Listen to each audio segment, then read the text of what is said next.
देश में ओमिक्रॉन के मामले 1000 का आंकड़ा छूने वाले हैं। महाराष्ट्र, खास तौर पर मुंबई, जहां से कोरोना की पहली और दूसरी लहर की शुरुआत हुई, वहां सबसे ज्यादा ओमिक्रॉन केसेस हैं। अब देश के ज्यादातर राज्यों ने सख्ती लगाना शुरू कर दिया है। केंद्र सरकार ने राज्यों को कोरोना को लेकर सख्त हिदायत देते हुए कोरोना की गाइडलाइंस का सख्ती से पालन करने का निर्देश भी दे दिया है। केंद्र ने राज्य और केंद्र शासित प्रदेशों से ढिलाई न बरतने की अपील करते हुए 5 पॉइंटर्स की रणनीति पर काम करने के लिए कहा है, जिसमें टेस्ट, ट्रेस, ट्रीट के साथ वैक्सीनेशन और लॉकडाउन शामिल है। तो क्या ऐसे में देश में एक बार फिर से देशव्यापी लॉकडाउन लगने की तैयारी है? दरअसल जब कोरोना का पॉजिटिविटी रेट 5% के आसपास हो जाता है, यानी कि 100 लोगों में 5 लोग कोरोना से संक्रमित मिलते हैं, तो लॉकडाउन की स्थिति पैदा हो जाती है। फिलहाल पॉजिटिविटी दर अभी 1% के आसपास में है।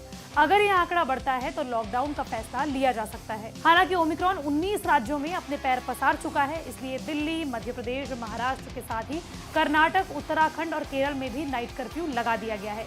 तेलंगाना के एक गाँव में तो लोगों ने खुद कोरोना के खौफ में लॉकडाउन तक लगा दिया है। हालांकि दिल्ली में आंकड़ा लगातार बढ़ता जा रहा है। एक दिन में दिल्ली में 331 केसेस सामने आने के बाद अब लॉकडाउन का खतरा दिल्ली में खास तौर पर मंडराने लगा है। दिल्ली में तो 27 दिसंबर से नाइट कर्फ्यू शुरू हो चुका है, लेकिन अब दिल्ली के साथ साथ केरल में भी राज्य सरकार ने 30 दिसंबर से 2 जनवरी तक नाइट कर्फ्यू लगाने का फैसला किया है। इसके तहत रात 11 बजे से सुबह 5 बजे तक लोगों का बाहर निकलना प्रतिबंधित रहेगा। कर्नाटक में भी सरकार ने कहा है कि 28 दिसंबर से 10 दिनों तक नाइट कर्फ्यू लागू रहेगा। इसके तहत रात 10 बजे से लेकर सुबह 5 बजे तक लोगों को घरों के बाहर निकलने की अनुमति नहीं होगी।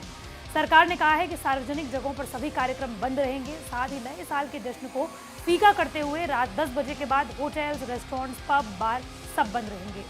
हालांकि अब सबसे बड़ा सवाल ये उठता है जो कि आपके मन में है कि क्या देश में एक बार फिर से देशव्यापी लॉकडाउन लग जाएगा? तो आपको बता दें कि सरकार ने ये फैसला तमाम राज्यों पर छोड़ दिया है। केंद्र सरकार ने राज्यों को एक चिट्ठी लिखी है, जिसमें साफ किया गया है कि कोई भी कोरोना को हल्के में ना ले। कोरोना को रोकने के लिए जो भी जरूरी कदम है वो उठाए जाएं। इसमें लोकलाइज्ड लॉकडाउन ही क्यों ना शामिल हो, यानी कि किसी भी राज्य के किसी भी कॉलोनी, गाँव, शहर, कस्बे या जिले में अगर कोरोना के केसेस बढ़ते हैं तो वहाँ पर लोकलाइज्ड लॉकडाउन लगाया जा सकता है।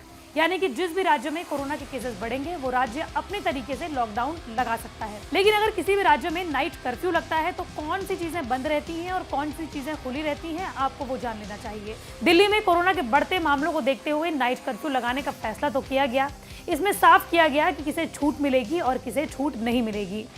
इंटरेस्ट मूवमेंट, यानी कि जो असेंशियल सर्विसेज एक जगह से दूसरी जगह ले जाते हैं, जैसे कि खाने का सामान, डेयरी का सामान, दवाइयाँ, उन पर कोई पाबंदी नहीं लगेगी।